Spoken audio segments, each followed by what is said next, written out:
आप वो संख्या याद रखिए, 1996 से 2010 2,51,000 किसानों की आत्महत्या। कौन है इसका जिम्मेदार? कृषि कानूनों पर आपने बहुत कुछ सुना होगा, जिसमें से बहुत सारी चीज़ें राजनीतिक परिप्रेक्ष्य में आपको बताई जा रही होंगी। इस वीडियो में हमारा प्रयास ये है कि हम कृषि कानूनों का जो टेक्स्ट है उसमें क्या लिखा है वो आपकी स्क्रीन पर आपको दिखाते हुए कृषि कानूनों पर चर्चा करें। जो मुख्य झूठ फैलाए जा रहे हैं, जो मुख्य बातें, समस्याएं बताई जा रही हैं, उन पर जवाब दें, और वो भी कृषि कानूनों का सहारा लेकर के। हम ये बात नहीं करेंगे क्या हो जाएगा या क्या हो सकता है, हम ये बताएंगे क्या है। जानने के लिए वीडियो पूरा देखें। 1995 से 2010 के बीच में एनसीआरबी के डेटा के हिसाब से भारत में 2,56,913 किसानों ने आत्महत्या करी है। ये संख्या उन लोगों को ये कारण बताने के लिए काफ़ी है जो कहते हैं कि किसानों को ये सुधार, ये रिफॉर्म्स नहीं चाहिए थे। ये रिफॉर्म्स आपको नहीं चाहिए हो सकते हैं, लेकिन वो 2,56,913 किसान और उनके परिवारों के लिए ये रिफॉर्म्स बहुत आवश्यक थे। सबसे पहली बात इस विषय पर कि क्या ये कानून हड़बड़ी में पास किए गए? क्या ये कानून संसद के विचार विमर्श की प्रक्रिया को धूमिल करते हुए पारित किए गए? क्या ये कानून पुरानी सरकारों, पुराने संसदीय समितियों और पुराने एक्सपर्ट्स के रिपोर्ट्स में इन कानूनों की चर्चा नहीं की गई थी या इन कानूनों की मांग नहीं की गई थी? मैं आपको इसका इतिहास बताता हूं। इन सुधारों की मांग सन 1991 से बाबा महेंद्र टिकैत से लेकर के सभी तरह के किसान करते रहे। सन 2001 शंकरलाल गुरु कमेटी रिपोर्ट, सन 2001 मोंटेक सिंह आहलूवालिया कमेटी रिपोर्ट, सन 2001 मिनिस्ट्री ऑफ एग्रीकल्चर की इंटर मिनिस्ट्रियल कमेटी रिपोर्ट, सन 2003 9 सितंबर 2003 मॉडल एपीएमसी एक्ट को पास किया जाता है, जब ये तीन कमेटीज ये कहती हैं कि एपीएमसी एक्ट में संशोधन की ज़रूरत है। जब ये तीनों कमेटीज ये कहती हैं कि किसानों को ये स्वतंत्रता होनी चाहिए कि वो प्राइवेट प्लेयर्स को भी अपना सामान बेच सकें, तभी उनकी आय बढ़ाई जा सकती है। मॉडल एपीएमसी एक्ट लगभग उन्हीं सारे प्रावधानों के साथ में पारित हुआ था जो आज कृषि सुधारों में दिए गए हैं, लेकिन वो सुधार कभी लागू नहीं हो सके। क्यों? क्योंकि केंद्र सरकार ने उन्हें पारित किया था और ये राज्यों का जिम्मा था कि वे उन्हें लागू कराएं। इसीलिए आप वो संख्या याद रखिए, 1996 से 2010 2,51,000 किसानों की आत्महत्या। कौन है इसका जिम्मेदार? अगली बात आती है एमएस स्वामीनाथन कमेटी रिपोर्ट पर। 19 दिसंबर 2004 एमएस स्वामीनाथन कमेटी की पहली रिपोर्ट, 11 अगस्त 2005 दूसरी report, December 2005 national commission on farming MS Swaminathan committee की तीसरी रिपोर्ट। इन सारी रिपोर्ट्स में उन्होंने क्या कहा? किसानों को स्वतंत्रता दी जाए कि वो अपनी फसल कहीं भी बेच सकें, लेकिन एमएस स्वामीनाथन की सिर्फ एक रिकमेंडेशन को बताया जाता है कि उन्होंने एमएसपी को 1.5 गुना करने को कहा था। एमएसपी क्या आज 1.5 गुना नहीं है? लेकिन एमएस स्वामीनाथन ने यह भी कहा था कि किसानों को कहीं भी फसल बेचने की स्वतंत्रता होनी चाहिए। एमएस स्वामीनाथन ने यह भी कहा था कि किसानों को गुणवत्तापरक उत्पाद की तरफ मोड़ा जाए। ये सवाल उन लोगों के लिए भी आवश्यक है जो ये पूछ रहे हैं कि संसद ने ये कानून क्यों बना दिया, कैसे बना दिया। संसद का ये कानून भारत की कंकरेंट लिस्ट के टॉपिक्स और यूनियन लिस्ट में संसद के ट्रेड एंड कॉमर्स पर कानून बनाने की जो शक्ति है उसके आधार पर बनाया गया है। कुछ सवाल जो आज उठाए जा रहे हैं या जिन पर झूठ फैलाया जा रहा है, मैं उन सवालों का जवाब आपको कानून के इस डॉक्यूमेंट से दूंगा। ये कृषि कानून है, हम में से बहुत सारे लोगों को शायद इनका नाम भी ना पता हो, कुछ पत्रकार भी शायद इनका नाम नहीं जानते थे कुछ दिन पहले तक। लेकिन इन कानूनों के माध्यम से आपको ये बताने की कोशिश की जाएगी कि जो ये बातें फैल रही हैं इनमें से कितनी सही हैं और कितनी गलत हैं।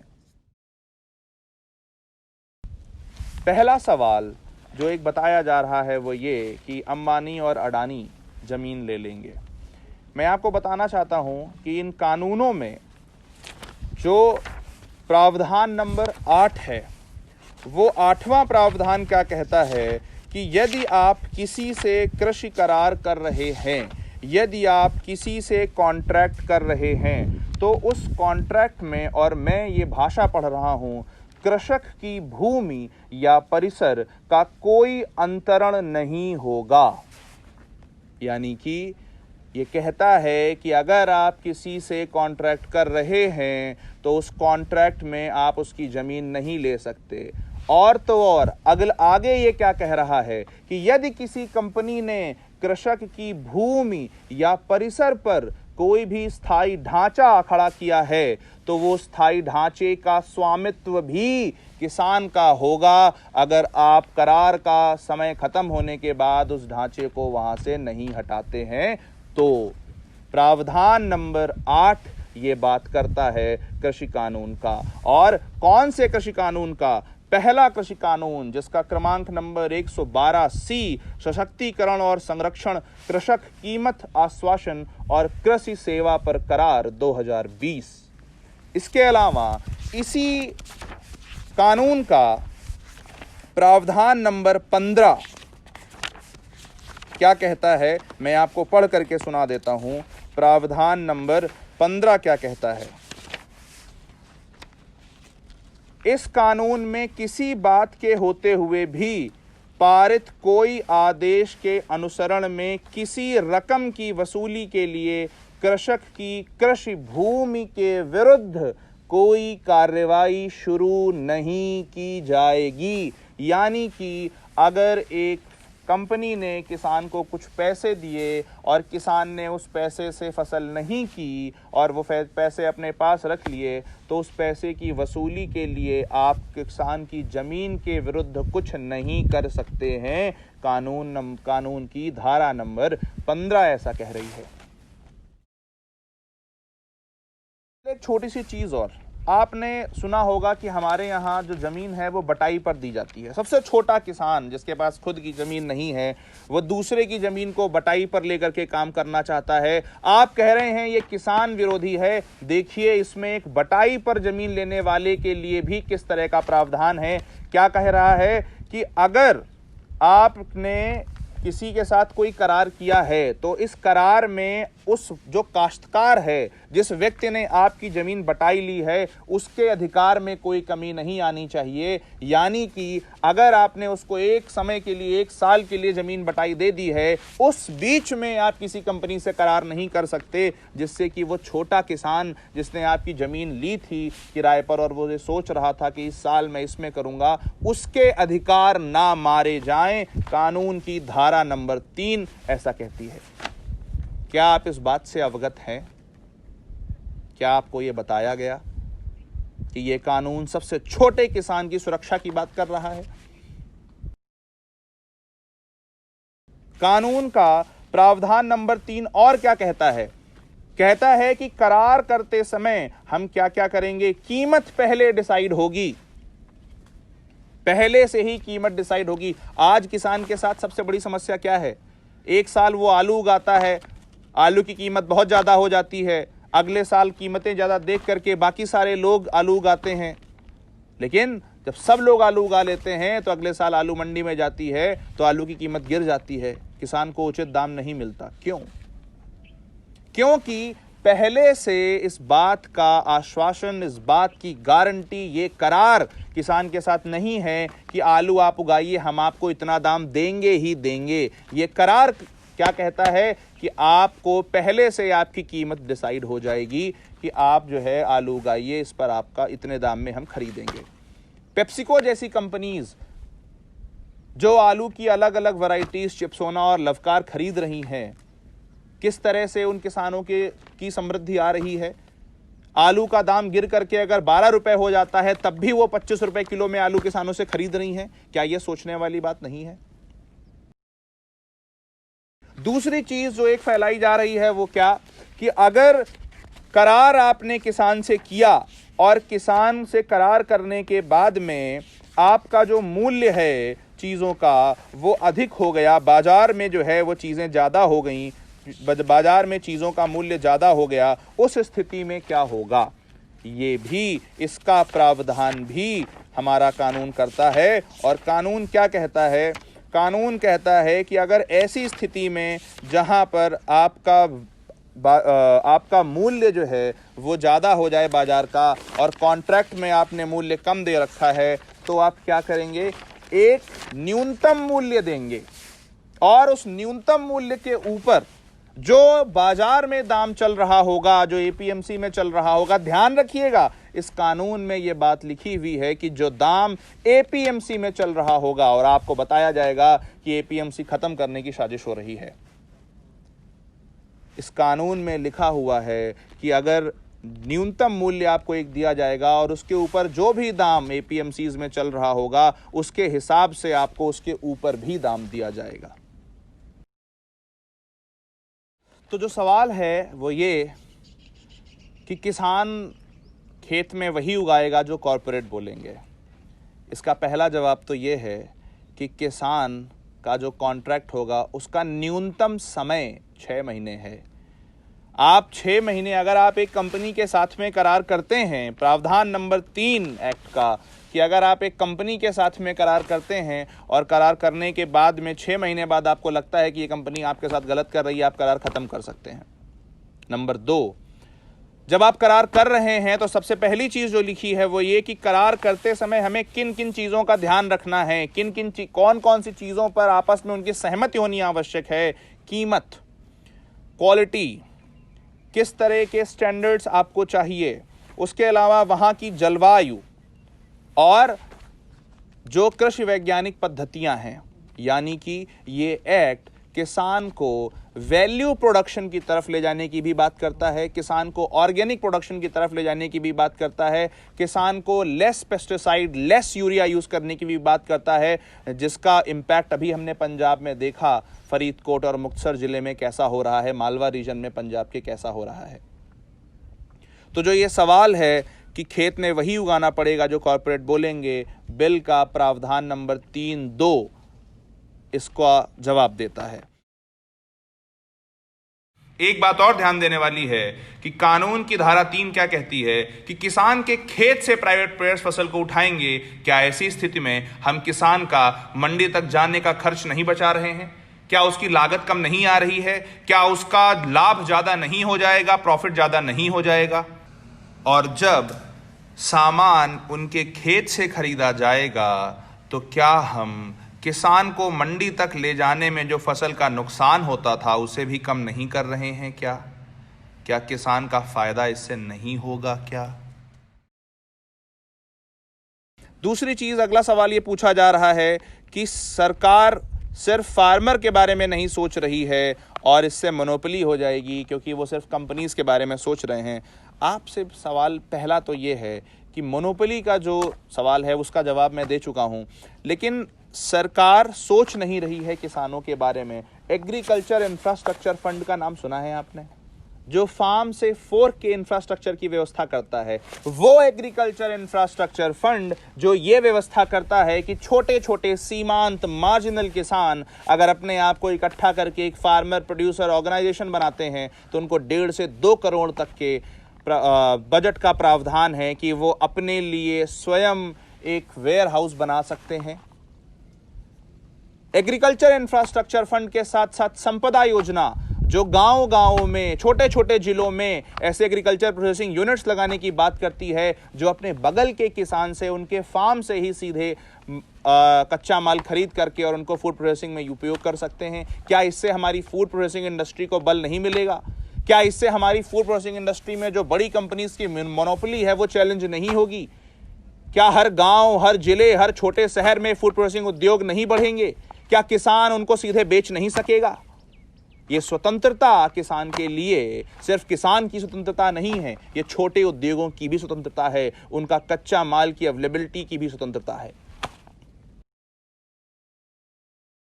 अगला सवाल जो कहा जा रहा है वो ये कि फार्मर्स कोर्ट में क्यों नहीं जा सकते। एक सवाल पूछना चाहता हूं आपसे। सन 2006 में फॉरेस्ट राइट एक्ट लाई थी केंद्र सरकार। उस फॉरेस्ट राइट एक्ट में भी अगर कोई ट्राइबल है, उसको कोई समस्या है, तो वो भी एसडीएम के पास क्यों जाता है? क्यों? क्योंकि हम जानते हैं कि अगर हम किसान को फंसा देंगे न्यायिक प्रक्रिया में तो उसको तुरंत मुआवजा तो नहीं मिलेगा, अगली क्रॉप साइकिल के लिए तो उसको पैसा नहीं मिलेगा। आपने अभी जब मध्य प्रदेश में एग्जाम्पल देखा होगा जहां पर एक किसान के साथ एक व्यापारी ने धोखा किया और उस व्यापारी के जमीन को बेच करके तुरंत किसान को कीमत दिलाई गई, जिससे कि वो अपनी अगली फसल, अगले साल की, अगली सीजन की फसल ले सके। अगर हम उसको कोर्ट में जाएंगे तो कौन सा कोर्ट? क्या लोअर कोर्ट में जाएगा, वहां से हाई कोर्ट में जाएगा, वहां से सुप्रीम कोर्ट में जाएगा? क्या किसान लड़ सकता है? और अगर हम स्पेसिफिक न्यायालय बनाएंगे, कृषि न्यायालय बनाएंगे, तो क्या उनसे भी हमारी अपीलेट मैकेनिज्म, अपीलीय जो प्रक्रिया है वो ऊपर तक नहीं जाएगी? इसलिए हमने सब डिविजनल लेवल पर और डिविजनल लेवल पर, यानी कि डिस्ट्रिक्ट और डिस्ट्रिक्ट लेवल पर और उससे नीचे के स्तर पर जो न्यायिक प्रक्रियाएं हमारे अधिकारियों के पास में होती हैं, उनका उपयोग किया है इसमें, जिससे कि कृषक को, किसान को तुरंत मुआवजा मिले, तुरंत न्याय मिले और वो इस प्रक्रिया में ना फंसे। पिछले 70 सालों में जिस व्यवस्था के कारण इतने लाखों किसानों की जान गई, हम उस व्यवस्था को बचाने के लिए लड़ रहे हैं। अगला सवाल जो पूछा जा रहा है वो ये कि एमएसपी प्राइवेट सेक्टर पर भी लगना चाहिए और एमएसपी को किसी कानून के अंदर डाला जाना चाहिए। एक बात बताइए, एमएसपी आज तक क्यों नहीं था किसी कानून के अंदर? और दूसरी चीज ये बताइए कि जिन क्षेत्रों में एमएसपी मिल रहा है और जिनमें एमएसपी नहीं मिल रहा है, उनका जरा तुलना करके देखिए। डेयरी उद्योग अच्छे खासे बढ़ने लगते हैं। एक डेयरी का जो चलाने वाला जो व्यक्ति है वो अच्छा जीवन यापन कर सकता है।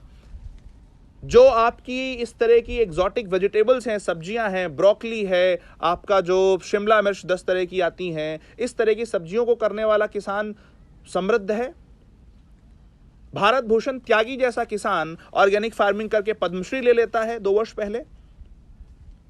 प्रगतिशील किसान यूरिया का उपयोग कम करके, अपनी ऑर्गेनिक फार्मिंग को कम करके, उसको काला चावल उगा करके अपने दाम अच्छे ले सकता है। क्यों? क्योंकि उन पर एमएसपी नहीं है। लेकिन ये सभी लोग कर सकें, प्राइवेट प्लेयर्स सबसे खरीद सकें, इसके लिए ये कानून आवश्यक है। अगर आप एमएसपी कानून में डाल देंगे तो एमएसपी का आपको फुल फॉर्म पता है? Minimum support price. मिनिमम यानी कि जब कहीं और ना बिके तब हम आपको मिनिमम सपोर्ट प्राइस देंगे। क्या आप उसको मैक्सिमम सेलिंग प्राइस बनाना चाहते हैं? क्या अधिकतम दाम इसी पर मिलेगा? अगर आप प्राइवेट प्लेयर्स को एमएसपी दे देंगे तो क्या किसान को, अच्छी गुणवत्ता के साथ किसानी करने वाले किसान को, क्या उच्च दाम मिल पाएगा, ज्यादा दाम मिल पाएगा, अधिक दाम मिल पाएगा? क्या ये किसान के साथ अन्याय नहीं होगा? क्या हम किसान को हमेशा चावल और गेहूं का खेती करने वाला किसान ही बनाए रखना चाहते हैं? सोचिए। अगला सवाल है कि इंश्योरेंस का कोई प्रावधान नहीं है, और इसी से जुड़ा हुआ एक और सवाल है कि अगर किसान ने किसी कॉरपोरेट से पैसा लिया, कॉन्ट्रैक्ट किया और उसकी जमीन, उसकी जो फसल है वो खराब हो गई, तो उस केस में जो है वो क्या होगा? इसका जवाब इस एक्ट का सेक्शन 9 देता है। इसका जवाब इस एक्ट का सेक्शन 14(2)(b)(3 भी देता है। सेक्शन 9 क्या कहता है कि किसी कृषि करार को बीमा और ऋण लेने के लिए उपयोग किया जा सकता है। यानी कि जब आप किसी कॉर्पोरेट के साथ में कृषि करार करेंगे तो वो कंपनी आपकी क्रॉप का इंश्योरेंस कराएगी। अगर आपकी क्रॉप खराब होगी तो वो जिम्मेदारी इंश्योरेंस कंपनी की होगी और वो आपको पैसा देगी।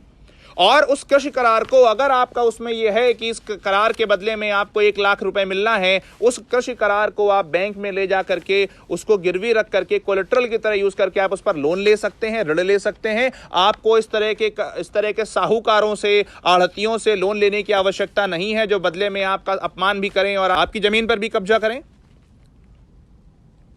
और सबसे महत्वपूर्ण चीज जो आती है वो आती है इस एक्ट का सेक्शन नंबर 14 प्रावधान नंबर 2 का तीसरा भाग, जहां पर क्या लिखा गया है कि अगर आपके कृषि करार होने के बाद कोई भी फोर्स्ड मेजर होता है, यानी कि कोई बाढ़, बिजली, इस तरह की चीजें आती हैं और ये अच्छी तरह से परिभाषित है, इसमें कुछ भी ऐसा नहीं है कि आप ये कह सकें कि नहीं ये परिभाषित नहीं है या इसकी परिभाषा सही से नहीं दी गई है।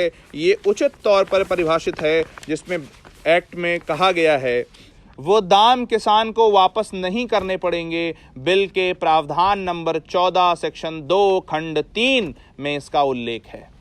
क्या ये आपको पता है?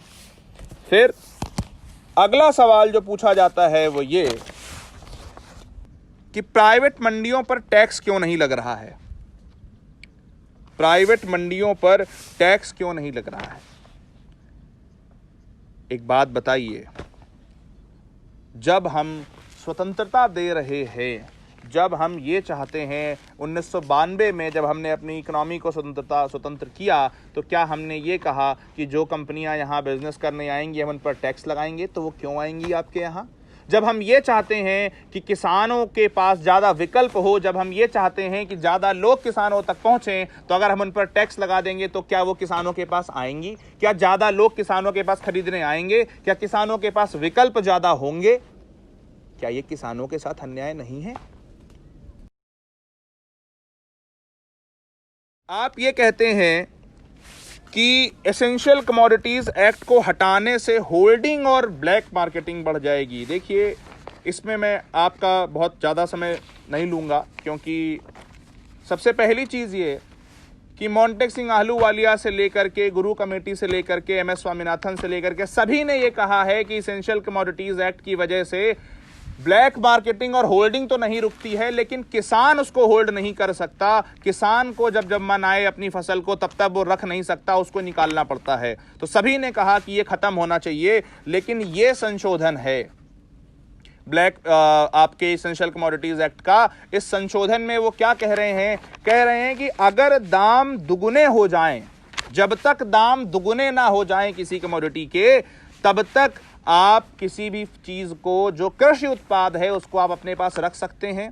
क्या ये किसानों को ये स्वतंत्रता नहीं देता कि अगर मैं प्याज का किसान हूं, अगर मैं लहसुन का किसान हूं और मार्केट में दाम उस समय पर कम है, तो मैं उसको तब तक अपने पास रख सकूं जब तक कि उसके दाम बढ़ ना जाएं? क्या ये फूड प्रोसेसिंग में काम करने वाले लोगों को ये स्वतंत्रता नहीं देता है कि वो किसानों से सामान खरीद करके और उनको स्टोर करके और प्रोसेस करके अपने पास रख लें? क्या इससे फूड प्रोसेसिंग में रोजगार का सृजन नहीं होगा? क्या हम अर्थव्यवस्था में खेती जिन चीजों की आधार है उनसे अलग करके देख सकते हैं? क्या फूड प्रोसेसिंग इंडस्ट्री और इसको अलग करके देखा जा सकता है? क्या किसान को असली दाम तब नहीं मिलेगा जब वो फूड प्रोसेसिंग इंडस्ट्री से जुड़ेगा? अगला सवाल जो पूछा जाता है वो क्या कि प्राइवेट कंपनीज फसल खरीद के स्टॉक कर लेंगी और जब प्राइस बढ़ जाएगा मार्केट में तब बेचेंगी। एक बात बताइए, क्या एक प्राइवेट कंपनी होगी? क्या 2 होंगी? नहीं, संख्या हमेशा ज्यादा होगी और डिमांड तो हमेशा रहेगी मार्केट में। किसान खुद भी स्टोर कर सकता है। मैंने आपको एग्रीकल्चर इंफ्रास्ट्रक्चर फंड के बारे में बताया, जहां पर किसान अपने वेयर हाउसेस बना सकता है, उसको उसके लिए 1 करोड़ 1.5 करोड़ का लोन दिया जा रहा है। किसान अपने घरों में सोलर पावर्ड जो वेयर हाउसेस होते हैं उनमें भी स्टोर कर सकता है। प्राकृतिक तरीके होते हैं स्टोर करने के, उनसे स्टोर कर सकता है। किसान भी तब बेचे जब उसका दाम बढ़ जाए। ये व्यवस्था उस समय के लिए है जब दाम बढ़ जाएं और किसान बढ़े हुए दामों पर अपना सामान बेचना चाहे। अगला जो ये आरोप लगाया जाता है कि ये कानून बनाने से पहले किसी से बात क्यों नहीं की गई, उसका मैंने जवाब आपको पूरी डिटेल में दे दिया है कि सन 2000 से लेकर के और आज तक कैसे ये चलता रहा। कैसे आदरणीय भूपेंद्र सिंह हुड्डा जी ने, शरद पवार जी ने इन कानूनों का समर्थन और मांग की। फिर इसमें अगला एक सवाल ये है कि जमींदार लेबर की तरह काम करेगा। देखिए, इस तरह के सवालों का और इस तरह के झूठ का तो कोई जवाब नहीं हो सकता सिवाय इसके कि आप ये एक्ट पढ़ें, और जिसमें से सीधे सीधे कहा जा रहा है कि आपकी लैंड नहीं जाएगी। सेक्शन 8, सेक्शन 15 के बारे में मैंने आपको जानकारी दी। अगला आरोप लगाया जाता है कि पुअर मिडिलमैन जो है, जो गरीब दलाल है या आढ़तिया है, उसकी जॉब चली जाएगी। इसका सिर्फ एक जवाब है कि जो गरीब किसान हैं उसके पास ज़्यादा इनकम आएगी। हमें ये सोचना होगा, हमें निर्णय करना होगा, गरीब किसान आवश्यक है या गरीब बिचौलिया आवश्यक है। अगला ये कहा जाता है कि प्राइवेट प्लेयर्स अपना अलग से मार्केट बना लेंगे। एक किसान क्या नहीं चाहता कि उसका सामान बड़ी कंपनियां खरीदें और वो बेचें? क्या हम कोई भी धंधा करने से पहले ये नहीं चाहते कि हमारे जो हम व्यापार कर रहे हैं बड़ी बड़ी कंपनियां उसको खरीदें? क्या ये किसान को आज़ादी नहीं मिलनी चाहिए? और मार्केट में जितने अधिक से अधिक संख्या में प्लेयर्स होंगे उतना ज़्यादा किसान का फायदा होगा। अगला सवाल पूछा जाता है कि स्वामीनाथन आयोग की जो रिपोर्ट है वो क्यों नहीं लागू कर रहे हैं। मैंने आपको बताया कि वही ये एक्ट उसी को लागू करने का एक तरीका है और उसके कुछ चीज़ों को ऑलरेडी लागू किया जा चुका है। अगला सवाल जो है वो ये कि बिल पूरा बताया नहीं जा रहा है। बिल मेरे आप सामने हाथ में है, आपकी स्क्रीन पर भी दिख रहा होगा, आप पूरा बिल पढ़ सकते हैं। इसके अलावा एक और सवाल कहा जा रहा है कि पंजाब में पेप्सिको कंपनी ने पहले किसानों से कॉन्ट्रैक्ट किया और उसके बाद ये बोला गया कि भाई आपकी क्वालिटी सही नहीं है तो हम उसको नहीं खरीद सकते।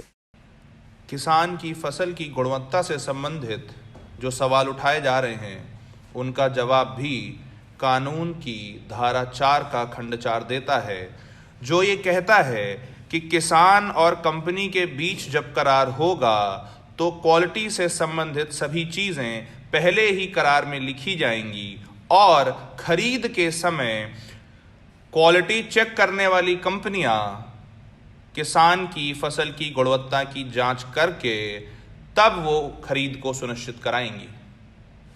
यहाँ पर एक ध्यान देने वाली बात ये भी है कि किसान और कंपनी के बीच किसी भी विवाद की स्थिति में पहला विवाद निस्तारण तंत्र एक कमेटी होगी जिसमें आधे लोग किसान की तरफ से और आधे लोग कंपनी की तरफ से होंगे।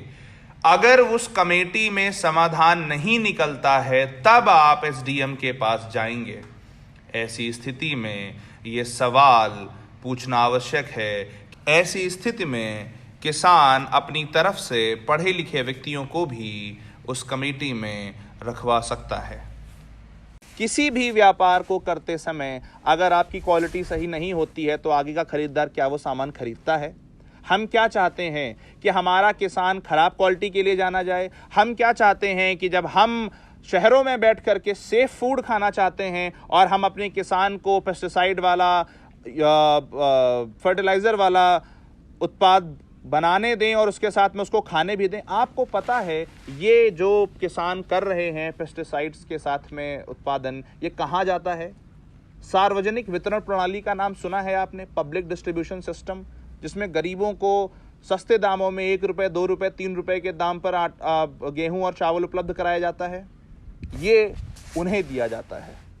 तो हम क्या कहना चाहते हैं कि हम खुद तो सेफ फूड खाएंगे, लेकिन इन चीज़ों को या इन यूरिया वाली चीज़ों को, इन पेस्टिसाइड वाली चीज़ों को हम वहाँ पर जाने देंगे, गरीबों को खाने देंगे? ये विधेयक, ये कानून सबसे बड़ी चीज़ जो करना चाहते हैं वो ये कि हमारे किसान के उत्पाद की गुणवत्ता और उसका दाम बढ़ाना चाहते हैं।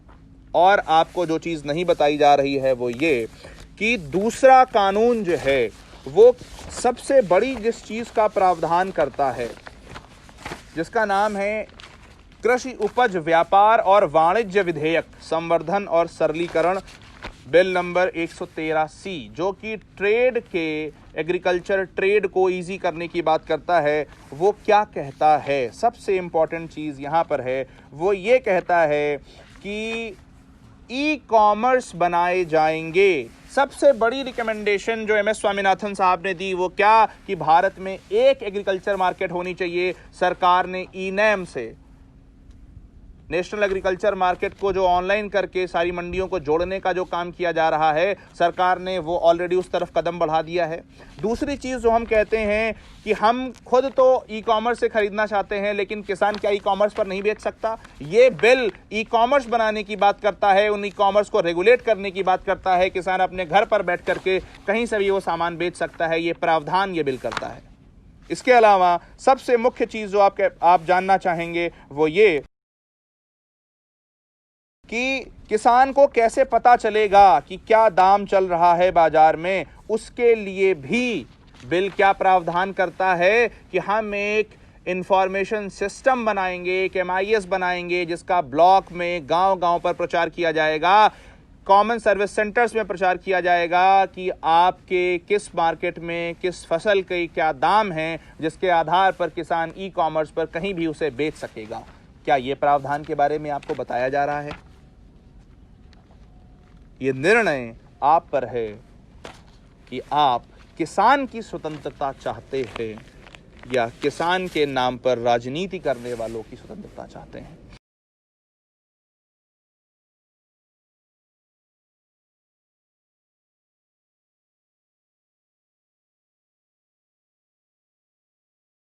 पंजाब 13 दिसंबर 2020 को पंजाब के बारे में ट्रिब्यून अखबार ने एक खबर छापी कि कैंसर ट्रेन पिछले 9 महीनों से सस्पेंडेड है। कैंसर ट्रेन जो भटिंडा से बीकानेर के लिए चलती है, जिसमें 30 से 50% यात्री कैंसर पीड़ित होते हैं और अपने इलाज के लिए बीकानेर जाते हैं। कैंसर जो पंजाब में लगातार बढ़ते पेस्टिसाइड यूज़ की वजह से हो रहा है। पंजाब में भटिंडा जिले में गयाना और झज्जर नाम के 2 गांव हैं, जिनमें कैंसर के केसेस जब बहुत बढ़े तो वहाँ की सरकार ने इस ओर ध्यान देना चालू किया। फरीदकोट, मुक्तसर जिले में कैंसर के केसेस और पेस्टिसाइड्स यूज़, इनका सीधा संबंध सामने आया। पंजाब, जहाँ की कृषि विकास दर एक समय में भारत की कृषि विकास दर की 2 गुनी थी, लेकिन आज पंजाब की कृषि विकास दर भारत की कृषि विकास दर से नीचे है। पंजाब, जहां पर एक ऐसा एकमात्र राज्य जहां पर लोगों की लैंड होल्डिंग यानी कि लोगों की ज़मीन का साइज बढ़ रहा है। क्यों? क्योंकि शायद छोटा किसान अब किसानी नहीं करना चाहता। क्यों? क्योंकि शायद किसान को उसकी फसल का दाम ठीक नहीं मिल रहा है, या फिर किसान कुछ ही फसलों को उगा रहा है जिनके दाम बाजार में ज़्यादा नहीं मिलते हैं। पंजाब, जहां पर गेहूं और चावल उगाया जा रहा है। पंजाब, जहां पर चावल उगाने के लिए पानी उतना नहीं बरसता है। पंजाब, जहां कॉटन की खेती हो रही है। पंजाब, जहां पर कॉटन की खेती के लिए स्थितियां अनुकूल नहीं हैं। वो पंजाब जो कि हमारा फूड प्रोसेसिंग कैपिटल बन सकता है।